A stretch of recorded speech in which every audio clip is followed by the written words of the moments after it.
Bonjour à l'équipe d'Air Expo et bonjour à tous.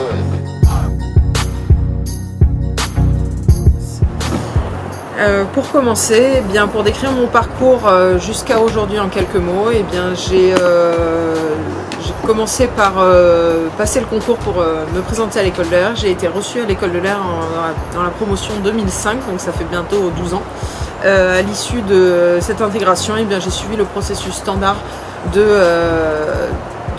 formation jusqu'à être pilote de chasse. Donc j'ai été affectée sur Rafale.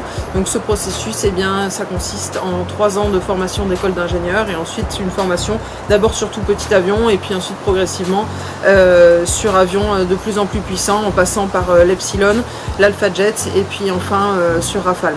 Donc j'ai passé 5 ans sur Rafale dans l'escadron de chasse en Provence où j'ai eu l'occasion de faire plusieurs opérations extérieures, opérations intérieures et exercices notamment internationaux.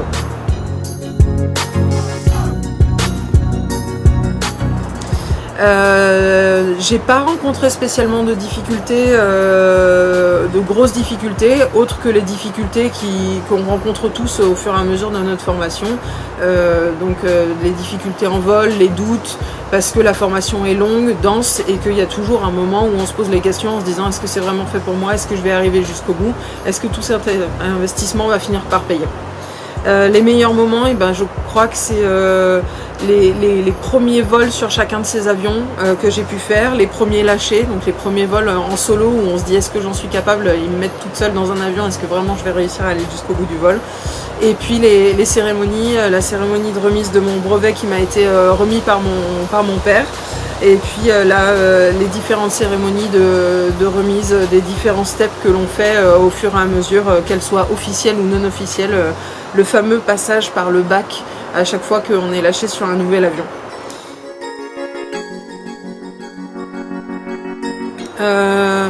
Non, évoluer dans ce monde est difficile parce que la formation est difficile, mais je ne pense pas que ça a été beaucoup plus difficile pour moi. Je dis pas que j'ai été traitée toujours de la même manière. Bien entendu, on est remarqué tout de suite quand on arrive en tant que femme dans un escadron, que ce soit en école ou en escadron. Mais je pense que le regard des hommes a toujours été franc et honnête envers moi et que c'était très professionnel. Voilà, à partir du moment où je suis arrivée dans l'escadron, on m'a dit voilà, ton boulot c'est ça, fais tes preuves dans ton boulot et puis n'en fais pas plus que les autres, pas moins que les autres et ce sera très bien. Et effectivement ça s'est passé comme il me l'avait prédit. J'ai fait mes preuves, je pense, en vol et ça a suffi à me faire intégrer au sein de l'escadron.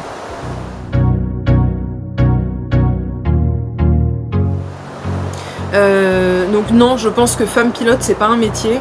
Je suis une femme dans un monde effectivement masculin. Je suis une femme qui fait un métier de pilote, mais c'est pas une particularité. Je suis un pilote comme les autres et effectivement je suis un peu mise en avant parce que j'ai été la première femme à piloter un Rafale. Mais pour moi il n'y a aucune particularité et on fait tous le même métier.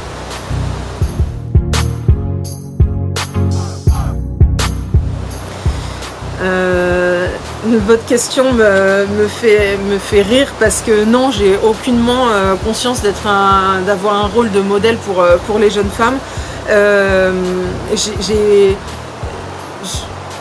pense qu'on a quand même un métier où on reste assez humble face à la machine, on en parlera un petit peu après. La formation est très longue, je l'ai terminée il y a à peine 1 an. Et pendant toute cette formation, on se remet en question et on est remis en question régulièrement. Et donc je pense qu'on n'a pas le temps de se rendre compte de ce qu'on fait et de la particularité du métier qu'on fait. Et non, moi j'ai du mal à me rendre compte que c'est si rare que ça, ce que je fais. Non, je suis très heureuse si je peux avoir ce rôle de modèle, juste pour leur montrer, pas pour montrer que je suis mieux que les autres, juste pour leur montrer que c'est possible, pour leur montrer qu'à force de travail, il faut aussi de la chance dans ce métier, mais que c'est possible d'arriver jusqu'au bout de leurs rêves et qu'il faut surtout pas lâcher.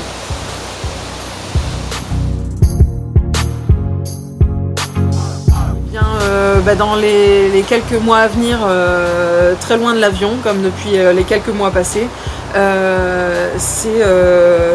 c'est vraiment, je pense, un métier qui est très prenant, qui demande énormément de temps, donc je pense qu'il y a un temps pour tout, voilà, dans la vie. Je dis pas que je retournerai pas sur l'avion, au contraire j'espère retourner assez vite proche de cet avion. Ça me fait mal au cœur à chaque fois que j'en vois un et que je me dis que je le pilote plus, mais j'espère vraiment réussir à concilier une vie familiale et une vie professionnelle, donc peut-être être un petit peu moins investie dans ma vie professionnelle parce que c'est très très chronophage comme métier, et avoir donc développé une vie familiale un petit peu plus prenante. C'est peut-être ça la particularité pour moi d'une femme pilote, c'est que eh bien, pour faire des enfants il va falloir s'interrompre, et quelquefois je pense que ce métier est un petit peu plus difficile à concilier pour une femme que pour un homme avec une vie familiale.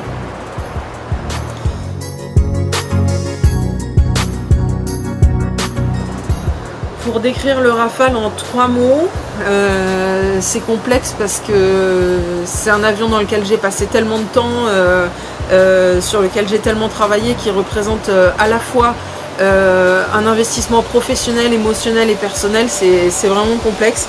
Moi je pense que c'est vraiment un avion exceptionnel qui est capable de faire vraiment beaucoup de choses. Il est sans limite.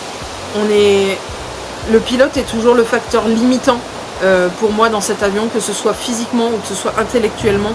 On est vraiment le maillon faible, je pense, de cet avion. Certes, la technologie peut avoir des failles, mais il faut être conscient qu'on est vraiment le maillon faible maintenant de cet avion.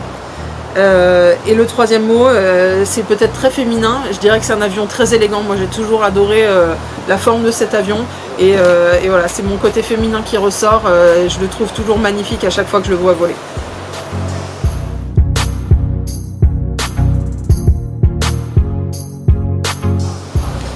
L'aviation de demain, eh bien, je pense que c'est un vaste sujet.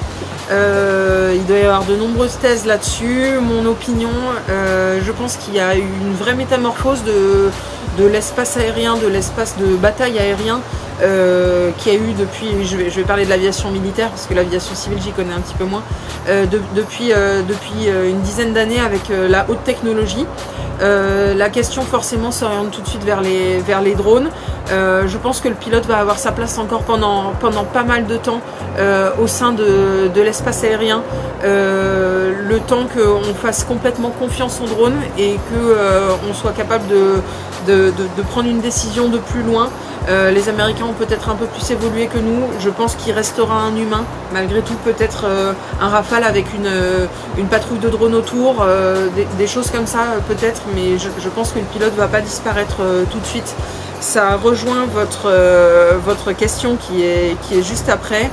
L'arrivée des drones sur les terrains de guerre, je pense que ça va pas être la mort de la chasse traditionnelle. Je pense que le pilote va plus être, comme je vous le disais, un gestionnaire de toute une patrouille.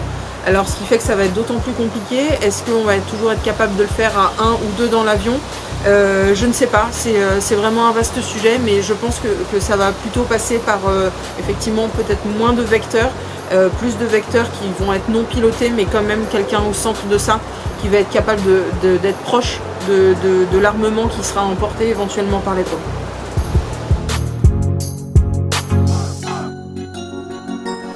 Eh bien, merci pour tout le travail que vous avez fait. Je pense que c'est vraiment compliqué de joindre tout le monde, de réussir à mettre tout ça sur pied, un événement d'une telle ampleur. Continuez parce que c'est vraiment exceptionnel d'avoir des moments de partage comme ça. Je pense que c'est vraiment des moments très attendus par beaucoup de monde, que ce soit des jeunes ou des moins jeunes, des professionnels ou des non professionnels.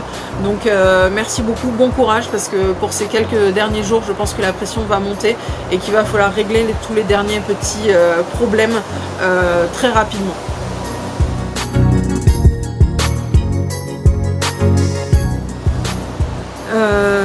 Pour finir, eh bien, ce que j'attends d'Air Expo 2017, comme je le disais, un grand moment de rencontre, un grand moment de partage. Vraiment, si moi j'arrive en tant que marraine à juste faire tomber des murs, à ce qu'il y ait une fille, une jeune fille ou 2 ou 3 qui arrivent à se dire c'est possible, je vais y arriver, je vais m'accrocher alors qu'elles ne croyaient pas en elles, et je crois que ma mission sera gagnée.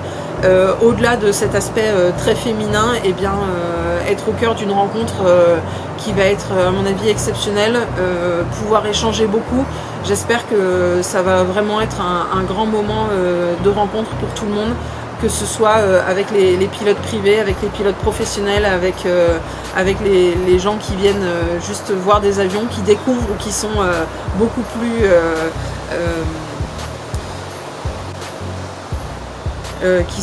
plus connaisseurs que moi. Donc voilà, un moment avec tous les gens qui se retrouvent. Donc voilà, je vous souhaite beaucoup de courage pour cette dernière ligne droite et puis je vous dis à dans 2 semaines.